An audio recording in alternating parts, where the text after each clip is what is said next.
Friend, मैं एकता single आज आपको करा रही हूँ क्लास 10th का निर्देशांक ज्यामिति चैप्टर 7। निर्देशांक ज्यामिति समझिए सबसे पहले होता क्या है। निर्देशांक ज्यामिति का चलन सर्वप्रथम हमने किसने किया था? फ्रांसीसी दार्शनिक हैं गणितज्ञ रेनी देकार्ते। किसने करा था?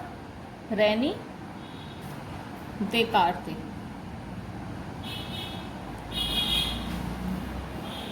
सन 1637 में प्रारंभ किया था। ठीक है, इसके बारे में क्या है, एक किसी समतल के में किसी बिंदु पर स्थित जो भी हमारे बिंदु होंगे उनसे दूरी निकालने का फॉर्मूला, ये सब किसने दिया था? रेनी देकार्ते ने। सबसे पहले इसकी डेफिनेशन देखिएगा। ज्यामिति की उस शाखा को निर्देशांक ज्यामिति कहते हैं जिसमें समतल में बिंदुओं को वास्तविक संख्याओं के क्रमिक युग्मों, रेखाओं तथा वक्रों को बीजीय समीकरणों की सहायता से व्यक्त किया जाता है। ठीक है, उस संख्या को, उस बिंदु का क्या कहते हैं हम? निर्देशांक। जो संख्या होगी जिस रूप में हमने निरूपित किया है उसे कहते हैं हम उस बिंदु के निर्देशांक, कोऑर्डिनेट। ठीक है, देखिए क्या होती है ज्यामिति। कोई समतल दे रखा है, उसमें हम अक्ष मानेंगे। ये है एक्स अक्ष और ये है हमारा वाई अक्ष। तो ये है एक्स, एक्स डैश, इधर के पॉइंट सारे पॉजिटिव होते हैं और ये है हमारा वाई और ये है वाई डैश। ये हमारा पॉजिटिव होता है, ये नेगेटिव होता है और ये भी हमारा नेगेटिव होता है। ठीक है, अब हमने मान लिया ये होता है मूल बिंदु। यहाँ से एम तक की बिंदु दूरी क्या है? एक्स, और एम से पी तक की दूरी क्या है? वाई। ये हमें दे रखी है। तो क्या हो जाएगा? ओ एम अथवा एक्स को बिंदु क्या कहेंगे? पी का भुज कहते हैं। एक्स को क्या कहते हैं? बिंदु पी का। हमें निर्देशांक यहाँ के निकालने हैं, तो एक्स और वाई हो गए। ठीक है, तो एक्स को क्या कहेंगे हम? पी, बिंदु पी का भुज या एक्स निर्देशांक। और एम पी है अथवा, तो वाई को क्या कहते हैं हम? कोटि। इसको हम कहेंगे कोटि, इसको हम कहेंगे भुज। तो या कहेंगे वाई निर्देशांक। तो पूछा जाता है कोटि बताइए और भुज बताइए, तो आपको समझ में आ गया होगा। एक्स के जो निर्देशांक होंगे वो होगा भुज, वाई निर्देशांक जो होगा वो क्या कहलाया जाएगा? कोटि। यहाँ पर मैं आपको चतुर्थांश बता देती हूँ कैसे कैसे होते हैं। ये हमने कार्तीय तल बनाया है। एक्स एक्सिस ये एक्स डैश, वाई एक्सिस ये वाई डैश। तो आप ये देखिएगा, यहाँ के जो पॉइंट होंगे वो पॉजिटिव आएंगे सारे, ये नेगेटिव, ये पॉजिटिव और ये नेगेटिव। चतुर्थांश कितने होते हैं हमारे? 4। ये फर्स्ट है प्रथम चतुर्थांश, द्वितीय चतुर्थांश, तृतीय चतुर्थांश और ये है चतुर्थ चतुर्थांश। जो यहाँ पर पॉइंट आएंगे वो दोनों क्या आएंगे? पॉजिटिव आते हैं। ठीक है, जो दोनों पॉजिटिव, एक्स का भी पॉइंट पॉजिटिव आना चाहिए, वाई का भी पॉजिटिव आएगा, तो किस में होंगे? प्रथम चतुर्थांश में। पूछा जाता है कि ये पॉइंट किस चतुर्थांश में है, तो कैसे बताओगे? दोनों ही पॉजिटिव पॉइंट किस में आएंगे? प्रथम चतुर्थांश में। अब आप देखिए, वाई का पॉइंट तो पॉजिटिव है और एक्स का पॉइंट क्या है? नेगेटिव। तो एक्स का तो नेगेटिव आ गया और वाई का पॉजिटिव। तो माइनस और प्लस वाले जो भी निर्देशांक आएंगे वो किस में आएंगे? द्वितीय चतुर्थांश में।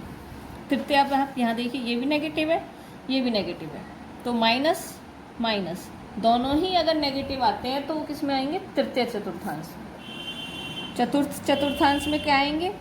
ये पॉजिटिव है और ये नेगेटिव, तो एक्स तो पॉजिटिव है और वाई हमारा नेगेटिव है, तो इसमें आएंगे कौन से? चतुर्थ चतुर्थांश में। तो ये पॉइंट बहुत पूछे जाते हैं, इम्पोर्टेंट है कि कौन जो पॉइंट हमने दे रखे हैं वो किस में आते हैं, कौन से चतुर्थांश में आते हैं। ठीक है, जैसे एक एग्जाम्पल में आपको देके बता देती हूँ। मैंने पूछा -3 और 2 किस चतुर्थांश में है?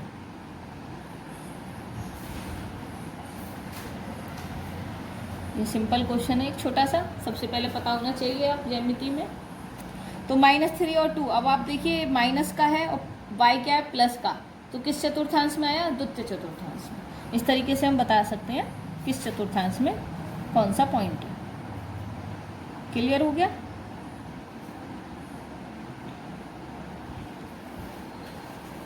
नेक्स्ट है आपका, अगर हमें पॉइंट दे रखे हैं तो उनके बीच की दूरी कैसे निकालते हैं। दो बिंदुओं के बीच की दूरी। ये कार्तीय तल है ही हमारा, ये भी मैंने बताया एक्स होता है, ये एक्स डैश होता है, ये वाई और ये वाई डैश। यहाँ से यहाँ तक की दूरी हमें 2 पॉइंट अब निकालने हैं, हमें ए और बी के बीच की दूरी निकालनी है अब हमें। तो हमें दे रखा है ओ एम कितना x1 और ओ एन कितना दे रखा है हमारा x2। y1 हमें दे रखा है एम और बी एन हमें दे रखा है y2। ये पूरा हमें दे रखा है y2। तो सबसे पहले हमने x2 में से x1 माइनस हो गया, तो a और इस पॉइंट के बीच की दूरी हमारी क्या आ गई x2 माइनस xm। इसको हम कोई मान लेते हैं, o मान लिया, o नहीं p मान लेते हैं, ठीक है ना। और ये वाली दूरी हो गई y2 माइनस y1। अब हमसे पूछा है इन दोनों के बीच की दूरी। सिंपल पाइथागोरस प्रमेय लगाएंगे तो हम निकाल लेंगे कि पाइथागोरस प्रमेय में क्या होता है। ये होता है कर्ण लंब आधार, कर्ण का स्क्वायर इज इक्वल टू लंब का स्क्वायर प्लस आधार का स्क्वायर। कोई फॉर्मूला यहाँ अप्लाई होगा, ये फॉर्मूला आपको लर्न करना है। ए बी दो बिंदुओं के बीच की दूरी हम कैसे निकालेंगे, रूट x2 माइनस x1 का square plus y2 minus y1 का स्क्वायर। तो हमारी एक्सरसाइज है 7.1, 7 चैप्टर है, फर्स्ट एक्सरसाइज इसकी। फर्स्ट क्वेश्चन का फर्स्ट पार्ट करा रही हूँ मैं, और 2 पार्ट आपको खुद करने हैं। जब तक आप प्रैक्टिस नहीं करेंगे जब तक समझ में नहीं आएगा। तो ये क्वेश्चन आप ध्यान से समझिएगा। हमें दे रखा है x1 y1, यहाँ हम लिख लेंगे x2 y2। ये हमें 2 पॉइंट दे रखे हैं, मान लो ये a दे रखा है, ये हमें b दे रखा है। तो हमें a b के बीच की दूरी निकालनी है। इसका मैंने फॉर्मूला भी आपको बताया, x2 माइनस x1 का square plus y2 minus y1 का स्क्वायर। सिंपल इस फॉर्मूले में हम जो वैल्यू हमें दे रखी है वो रख देंगे। इस तरीके से लिखेंगे तो आपको पता चलेगा कौन सा पॉइंट क्या है। x2 क्या है हमारा 4 और x1 क्या है हमारा 2। इस फॉर्मूले में हम अप्लाई कर देंगे। y2 है हमारा 1 और y1 है 3। तो क्या हो गया 2 का स्क्वायर प्लस माइनस 2 का स्क्वायर। ब्रैकेट में करेंगे, अगर माइनस आएगा ब्रैकेट जरूर लगाएं। 2 का स्क्वायर होता है 4, माइनस है तो प्लस हो जाएगा, और 2 का स्क्वायर हो गया 4। तो कितना आ गया रूट 8। तो इसको हम लिख सकते हैं 2 इंटू 4। तो कितना हो गया 4 का रूट कितना होता है 2 और 2, ठीक है। ये आंसर है। इसी तरीके से और पार्ट करने हैं आपको। क्वेश्चन नंबर 4 और कराती हूँ, इससे शायद आपको क्लियर हो जाएगा। संरेखा मैंने बताया है, त्रिभुज का क्षेत्रफल अगर हम निकालेंगे तो क्या हो जाएगा, वो क्या होना चाहिए 0 होना चाहिए। अब हमें दे रखे हैं, जांच कीजिए कि क्या बिंदु 5, -2, 6, 4 और 7 और -2 एक समबाहु त्रिभुज के शीर्ष है। ये हमें बताना है कि ये समबाहु त्रिभुज के शीर्ष है या नहीं। तो त्रिभुज क्या होता है, इस तरीके से होता है। मान लो ये A है, ये B है और C है। A पॉइंट हमें दे रखा है 5 और -2, ये मैंने माना है, ये उसने दिया नहीं है। पॉइंट हमें दे रखे हैं, ठीक है। तो मैंने मान लिया ये A के हैं, ये B के हैं और ये C के हैं। अब समबाहु त्रिभुज के लिए हमें क्या पता होना चाहिए, जिसकी सारी भुजाएं क्या होती हैं, बराबर होती हैं, उसे कहते हैं हम समबाहु। लेकिन यहाँ पे पूछा है हमने समद्विबाहु त्रिभुज के शीर्ष। तो इसका मतलब है किसी 2 भुजाओं के दूरी, मतलब कोई भी 2 भुजाएं क्या होंगी, बराबर होंगी, तो वो क्या कहलाया जाएगा, समद्विबाहु त्रिभुज, ठीक है। तो हमें क्या करना है, पहले तीनों भुजाओं की दूरी ज्ञात करनी है। तो पहले हम ए बी ज्ञात कर रहे हैं। ए बी हमारा ये हो गया, तो यहाँ लिख देंगे x1 y1 x2 y2। तो निकालेंगे ए बी, फॉर्मूला वही है हमारा x2 minus x1 plus y2 minus y1 का स्क्वायर। x2 हमारा कितना है 6 और x1 है हमारा 5 प्लस y2 है हमारा 4 माइनस ये है हमारा प्लस, तो माइनस और माइनस प्लस हो गया -2। तो कितना आ गया आंसर, 1 का स्क्वायर प्लस 6 स्क्वायर, 1 प्लस 36। तो कितना आ गया √37। ए भी हमारा निकल गया। इसी तरीके से हम निकालेंगे दोबारा बना लेते हैं एक बार। ए बी सी क्या है, 6, 5 और 2 6, 4, 7 और -2। अब हम निकालेंगे बी सी। x1 y1 और x2 y2। ठीक है, निकाल दीजिए। x2 माइनस x1, तो x2 है हमारा 7 - 6 का स्क्वायर प्लस y1 -2 -4 का स्क्वायर। वैल्यू रख देंगे इसमें से देख के, तो 1 का स्क्वायर प्लस -6 का स्क्वायर, तो कितना आ गया 1 + 36, तो √37। दो भुजाएं तो बराबर आ रही हैं हमारी। अब हम AC और निकाल कर देखते हैं। x2 x1 हमने इसे मान ही रखा है, तो इसे x1 y1 मान लेते हैं। तो क्या हो जाएगा 7 - 5 का स्क्वायर प्लस -2 माइनस और माइनस +2 का स्क्वायर, तो ये हो गया 2 का स्क्वायर और ये हो गया माइनस और माइनस +0। 2 का स्क्वायर कितना होता है, अंडर रूट लगाएंगे तो क्या आ जाएगा 2। ठीक है, इस तरीके से हमने AC निकाला, AB निकाला। तो यहाँ पर क्या आ रहा है, AB इक्वल आ रहा है BC के, कितना √37। ठीक है, 36 + 1 37। तो समद्विबाहु की क्या कंडीशन होती है कि उसके दोनों शीट्स क्या होनी चाहिए, दो भुजाएं क्या होनी चाहिए, बराबर होनी चाहिए। अगर दो भुजाएं बराबर हैं तो वो समद्विबाहु है, वरना नहीं है। तो हम क्या लिख देंगे कि यह एक समद्विबाहु त्रिभुज के शीर्ष हैं। आया समझ में, क्लियर हुआ होगा किस तरीके से हम क्वेश्चंस करेंगे। एक लास्ट क्वेश्चन और करा देती हूँ, उससे पूरा समझ में आ जाएगा क्या है क्या नहीं। तो हमें दे रखा है x अक्ष पर वह बिंदु ज्ञात कीजिए जो 2, -5 और 2, -9 से समदूरस्थ है। ठीक है, तो ये कैसे निकालेंगे ये समझिएगा।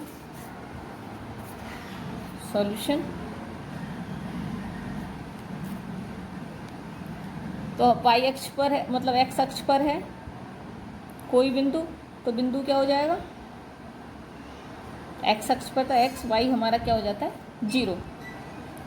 तो हमने पॉइंट मान लिया P है हमारा x, 0। A हमें दे रखा है 2 और -5 और B हमें दे रखा है -2 और 9। ये हमें पॉइंट दे रखे हैं और ये क्या है, समदूरस्थ हैं। तो इसका मतलब है AP की हम बीच की दूरी निकालेंगे तो वो किसके बराबर होगी, BP के। मतलब ये पॉइंट मान लो P है, ये वैसे मैंने बेसिकली बता रही हूँ मैं आपको, B है। तो ये और ये दूरी क्या होनी चाहिए, बराबर होनी चाहिए। समदूरस्थ का मतलब है ये P पॉइंट A से और B से क्या है, समान दूरी पर। तो आप देखिएगा, तो हम क्या निकालेंगे, AP निकालेंगे, तो अंडर रूट इन दोनों के बीच की दूरी, तो 2 - x का स्क्वायर प्लस -5 प्लस -0 का स्क्वायर बराबर होगा अंडर रूट इन दोनों के बीच की दूरी। तो x + 2 का स्क्वायर प्लस 0 - 9 का स्क्वायर, इन दोनों के बीच की दूरी लिखी, अंडर रूट है दोनों तरफ, तो क्या हो जाएगा 2 - x का स्क्वायर प्लस 5 का स्क्वायर = x + 2 का square plus 9 square.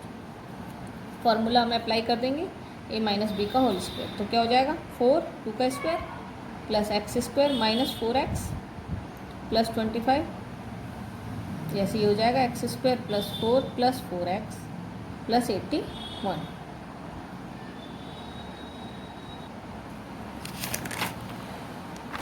Plus 25 = x square plus 4 plus 4x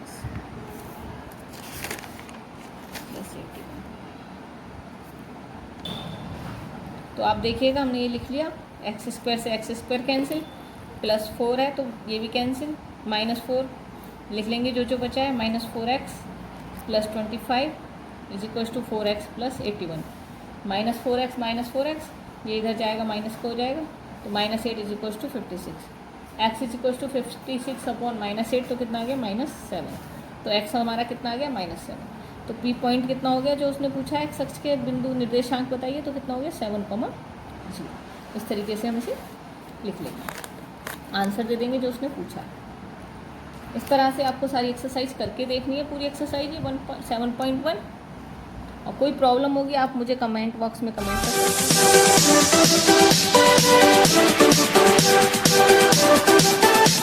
हैं।